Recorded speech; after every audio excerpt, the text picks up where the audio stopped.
Hello, ladies and gentlemen, and welcome to the recap of Backlash here on YouTube.com. It is Michael Fletcher alongside Anthony Florio. We're hoping to get Dee Woodson in here momentarily. Unfortunately, Michael Bullock will not be here due to work commitments beyond his control. And Anthony, what a night it was indeed. Chicago, oh my, we had ourselves quite an evening, to say the very least. But let's dive right into all the action. Um, our pre-show fight was Aiden English versus Ty Dillinger. Ty Dillinger won the match, so we're not going to get into that. We're just going to move right into the main card. The first fight of the night, a surprise. Shinsuke Nakamura makes his debut on the main roster, now officially wrestling for the first time against Dolph Ziggler. Nakamura wins the bout at 15 minutes and 50 seconds unofficially. Anthony, I just want your thoughts about this match. What did you think? We said it was going to be a Nakamura showcase. From what I've heard from the IWC, this was actually a pretty competitive match. Well, I'll tell you what, Matt. I don't think this was the best way to debut Nakamura in terms of match layout. Going 50-50 with Ziggler wasn't the ideal way to debut a guy they view as a superstar and also one they built up so much. This wasn't Owens or Styles he was facing. This felt like a match that should have been their second or third match, not their first, and not on the debut of Nakamura. I would have had him win much quicker, not a complete squash really, but a really dominating performance by Nakamura is what I think they needed to book. While Nakamura got to survive all of Ziggler's signature stuff, it felt more about Ziggler than Nakamura. As a match, it was good, but could have been better. I don't think this accomplished the goal of presenting Nakamura like a superstar. I can only give this bout 3 stars in good conscience, so if I got to run the weave myself, I'll run the weave myself. And I know you have work commitments tonight, so I'll be happy to take care of this recap all by myself. Not a problem. All right, all right. So what we're going to do is the next fight of the night was for the WWE SmackDown Tag Team Championships. It was Jimmy and Jay, the Usos versus Breezango. I know some people were hoping that Breezango was going to win it. I, for one, was going and saying that the Usos was going to win the match. And lo and behold, myself and Anthony Florio were correct. If Dee Woodson would have been here now, we probably would be giving her a little bit of a hard time. But the Usos did win the match. So, Anthony, what do you say about this? Usos successfully defend the titles. 2.5-star match. The early portion was too comedy heavy, but I enjoyed the second half. I get that WWE saw Breeze and Fandango as nothing more than comedy geeks, but I'd love to see the unexpected challengers showing fire and trying to make the most of their opportunity instead of being relegated to mostly comedy. But WWE really likes dressing Breeze up and doing comedy with him. It's amusing to a point, but I don't understand the logic there. They had under 10 minutes. Just let them go out and work a balls-to-the-wall sprint and have a kick-ass little match. Both teams have shown that they do really well in the short sprint format and could have provided some spark to the show. Oh, well, too much to ask, I guess. Nothing more to say. 2.5 stars. Set up the next match, and I'll give you my thoughts. All right. Sami Zayn goes one-on-one with Baron Corbin, and Sami Zayn gets the victory. The underdog from the underground wins it at unofficially 14 minutes, 35 seconds. Anthony, what says you? Another 3-star match. This was a good back-and-forth match with Sami gaining a much-needed victory. Corbin got to dominate, but the resilient underdog pulled one out. Sami, such a great fight from the bottom, babyface, and sold Corbin's work really well. He got beaten down, but survived long enough to capitalize on Corbin's error. Sami winning here works, especially since rumors are that Baron Corbin is Money in the Bank bound. I guess there are some rumors going around about that. And it would have been so much better if Zayn had acted neurotic. Yes, it's sarcasm, but a good outing for both guys. Broadcast team laid it on thick when it came to how dominant Corbin was. JBL even claimed afterward that he dominated 99% of the bout. Zayn played the underdog role very well, but the match just wasn't as one-sided as the broadcast team made it out to be. So Um, so with that being said, I'm going to give that 3 stars, and it's really all I can say on that. So let's let's set up the next match, and I'll have my thoughts on that as well. All right, it was the 6 women tag team fight. It was the Welcoming Committee, aka the Sweet Valley High Mean Girls, Tamina Snuka, Carmella, and Natalia or Natty Neidhart with James Ellsworth as they went up against Naomi, Becky Lynch, and Charlotte Flair. And yes, the Welcoming Committee, the Sweet Valley High Mean Girls, gets the victory by submission. Unofficially 10 minutes and 5 seconds. Give me your thoughts about this match. Solid match, yet it was disappointing in terms of storyline development. There was no drama in terms of where Charlotte really stood, and perhaps the heels needed to win to set up wherever they are going with Charlotte. But it still felt like they could have been more creative in terms of her role in the match. That said, the heel trio really needed to win if they intend to go further with this feud, and that's exactly what happened. It was okay, never really felt locked in. It was also disjointed at times. It was a bit frantic in a bad way. Natalia could likely be the next in line for the title shot since she picked up the win for her team. Better than Carmella, while unfortunately Becky loses again. They really have no idea what to do with her other than lose pretty much all the time. So, in good conscience, I can only give this 2 stars. But MF set up what without question the fight of the night, which I'm not at all surprised it was. All right. For the United States Heavyweight Championship, the champion Kevin Owens versus the challenger, the phenomenal AJ Styles. The winner of the bout via countout, and still the United States Heavyweight Champion KO, the face of America, Kevin Owens. He wins the bout. Anthony, we were both calling this. We all were calling it the fight of the night on the preview last night. According to what you just said, and from a lot of people, yes, it was indeed the fight of the night. So go ahead.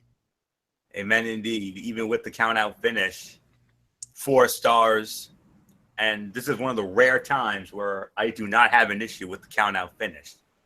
These two are scheduled for a long program, and this was the first bout. Plus, it worked into the knee attack by Owens on SmackDown Live. The work they did in the match, and sometimes the heel should pick up a skin of his teeth win there, and they accomplished that without beating either guy or giving too much away in match 1.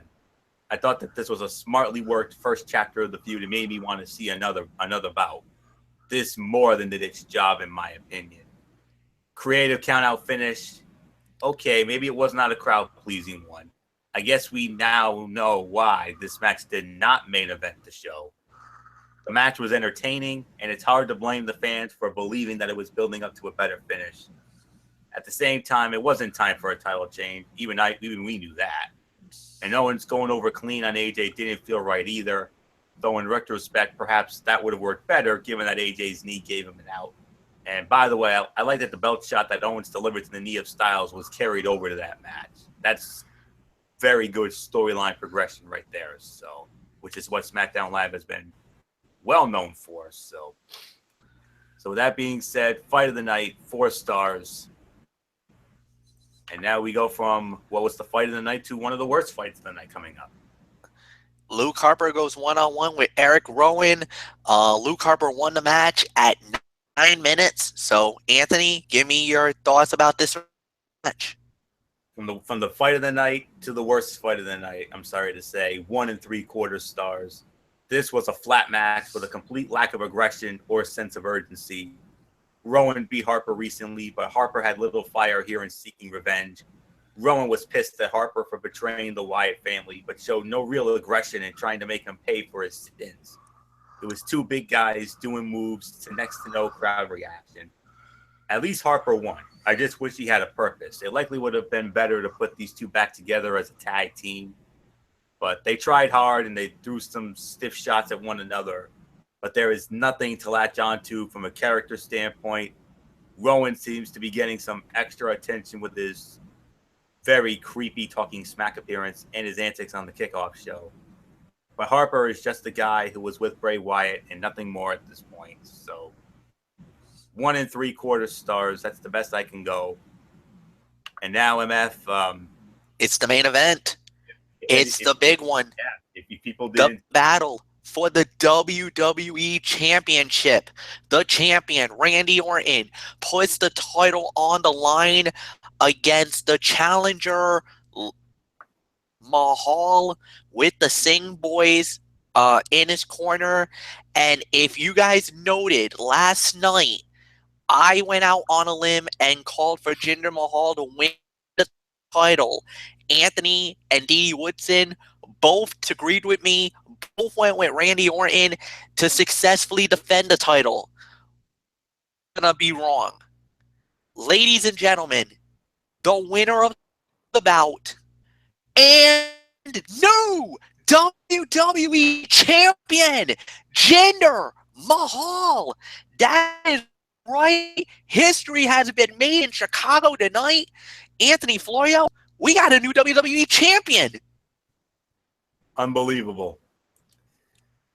I mean, there was a small part of me that thought it was going to happen, but there was another part of me that didn't think it was going to happen. But then I actually came across a dirt sheet very late last night, early this morning, that said that WWE was actually going to put Mahal over, have him win the belt, for just to give it like a little test run and see how it goes. Well, I guess that rumor is true. 2 3/4 stars for the match. I actually have no issue with the title change or WWE trying something new. I mean, look at me. MF should know. I've been a guy over the years that preached about new faces in the main event scene, fresh faces in the main event scene instead of the same old suspects. Well, I finally get what I want. Let me see what I have here. Randy Orton was completely flat as the champion. No offense, MF. I know how much you love him, but and maybe trying something new will pay off here. The match was fine overall. They started off well and had the crowd, but lost them in the middle. The arm work was also really frustrating as it only served as busy work and didn't mean anything at the end. Orton only lost because he was too obsessed with the Singh brothers / Bollywood boys. We'll see what Mahal can do going forward, but he didn't exactly set the world on fire here. Part of that is on him, and part of that is the poor layout and generally uninspired work of Randy Orton this year. Entertaining main event. Sure, the middle section of the match was a little slow, and that's why I gave it 2 3/4 stars. But they got things off to a good start with the attack by Orton, and the closing minutes were strong. This is, without question, very sure to be a very polarizing move with some fans endorsing the idea of a shakeup, with others like me shaking their heads at Mahal holding the championship. I can't say it does much for me, but I must admit that I feel better about it coming out of the match than I did with the idea prior to the show. It'll be interesting to see if WWE is all in on this or if Jinder is going to be a transitional champion. Randy Orton obviously will have a rematch clause. Earliest possible date I can see this rematch going down would probably be this Tuesday night, perhaps on SmackDown Live, because the next SmackDown pay-per-view is not for another month, and that is the Money in the Bank event, which happens to be in Randy Orton's hometown of St. Louis, Missouri. So, could the rematch go down on SmackDown Live this Tuesday night, or will they have the balls enough to save it for the next month, hold it off until Father's Day night, June 18th, and have Orton challenge Mahal for the title in his hometown of St. Louis, and perhaps Orton regains the belt in front of his hometown fans and his hometown fans, friends, perhaps family. It's a possibility, but remember what happened last Money year. in the Bank is in play too. So, and Baron Corbin, wait a minute. Baron Corbin is As of right now, the rumored winner is just rumored now is a certain lone wolf, if you know what I mean. Think about that. I, I could see a scenario here. Jinder takes the belt to Randy Orton's hometown in St. Louis at Money in the Bank. Orton get the belt back. Corbin cashing it in. Corbin walks out because remember he's from Kansas City, Missouri.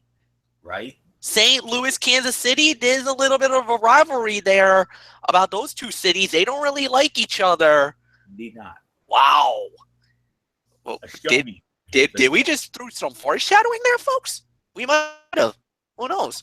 All right. Overall review time. Floria, what you got to say about the overall show? You said 7 going in. Do you agree? A little short of that. A little short of that. I'm gonna be real honest. I can only give this a 6 out of 10, honestly. Outside of Owens and Styles, this felt like a long, uninteresting, lackluster, and very average event. And believe it or not, most of the time during this event, I actually found myself snoozing, especially the Rowan and Harper match. I mean, that was the ultimate snooze fest. Maybe one day the main roster will actually get motivated by NXT, like the reports always say. NXT last night absolutely positively blew the doors off Chicago, especially that UK championship match, which as of right now is my match of the year. I don't care what anybody says. But nonetheless, what would I recommend as far as matches goes? Of course, Owens and Styles, far and away. I'll also give you Nakamura and Ziggler. I'll also give you Zayn and Corbin. And I'll also give you Orton and Mahal. Maybe the tag team title match for the most part. But other than that, I say skip the rest, especially Rowan and Harper. And only unless you're a diehard fan of the Sweet Valley High Mean Girls, which, God forbid, I don't know why you would be. It's such an annoying gimmick. I'm sorry. But, hey, I'm the man who tells it like it is, and I just told it like it was. So, a little short of the desired 7 out of 10, but, it's a 6 out of 10 for me. So, that's all I can say on that. Not one of the better outings from SmackDown Live. And okay, I know I'm a Raw. I know a lot of people saying, "Oh, you're just saying this because you're a Raw guy." No, that's the furthest thing from the truth. I'm on this show. The reason why I'm on this show is because I'm the man who tells it like it is, and I have all the respect in the world for SmackDown Live and the men and women who put their efforts into this. But I'm sorry, it felt like this show felt at times felt a lot like a snooze fest. Rowan and Harper, especially. I could even say the women's match was a little sleepy at times, honestly. But those 4 matches that I just gave you, Owen Styles, Zayn Corbin, Nakamura Ziggler, and the main event, those are the only matches that I can honestly, in good conscience, recommend that you check out from this show. Other than that, you're better off skipping the rest. Unless, of course, you're diehard fans of the participants involved in those lackluster fights, honestly. So 6 out of 10 for me, just telling it like it is. I hope you all respect my honesty, and I hope you respect my honesty too on that. So it's not a shot at SmackDown Live or anything else, despite the fact I'm a Raw guy. So that's all I can say about that. So solid, but not the most a solid effort, but not the most spectacular of efforts. And let's face it, they saw what NXT did last night. They're like, yeah, there's no way we're topping this. Damn right you can top it. That NXT takeover last night between 9.25 and 9.5 on my end. This event nowhere close. Yeah. Sorry. Let's wrap it up. At the end of the day, yeah, you got nothing to say about this. I'll try to get a look at it. I'll look at the matches that I need to see, especially the ones that Anthony has recommended. But ladies and gentlemen, we put a bow on this show tonight. It was a very short show, but sometimes that's the way it is. All right, so tomorrow night, right here Well, actually, on the Tone 25, it's Ridiculously Raw. We'll recap Monday Night Raw. And then Anthony's got some stuff, 205 Live, and he'll also have TNA Impact. And on Wednesday, it's going to be the Cerebral Smack Talk. We're going to have SmackDown Live, the fallout from Backlash. I'm also going to be getting into the NXT Takeover Chicago. This is a one-off, one-time only thing that I'm going to be covering for you guys. Plus, I also got some news from RWA. They had their Perseverance event that went down, and we actually had a crowning of a new RWA tag team champions. The new champions were crowned. I'll tell you all the details about that, what went down, and some hooligan in some crazy Irish getup went after the Intergalactic Championship. You're going to have to see it to believe it. I'm not going to give you any details, anything more than that.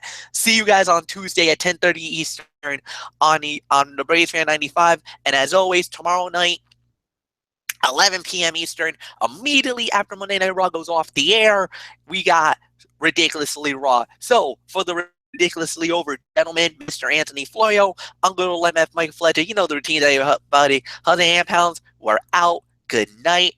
And so long for now.